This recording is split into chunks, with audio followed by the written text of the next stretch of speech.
Kwa hiyo katika mwendelezo wa msako huu ambao tumeutaja ni kwamba Jeshi la Polisi mkoa wa Mbeya kwa kushirikiana na askari wa Jeshi la Uhifadhi TANAPA inamshikilia pia mtu mmoja anaitwa Amani Rufumba mwenye umri wa miaka 35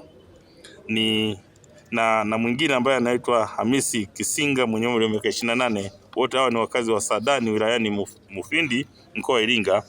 Hawa wanashikiliwa kwa tuhuma za kupatikana na silaha bila kibali.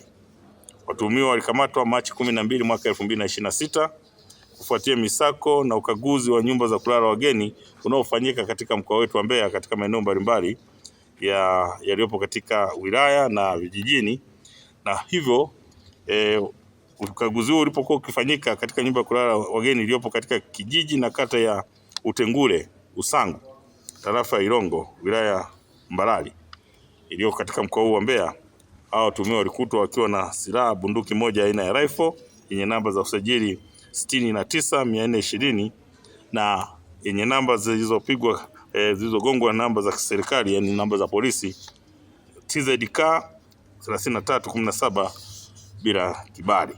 Kwa hiyo walikutwa na hii silaha wakiwa hawana kibali cha kuimiliki. Kwa hiyo uchunguzi wa awali umebaini kuwa watuhumiwa wote wawili ni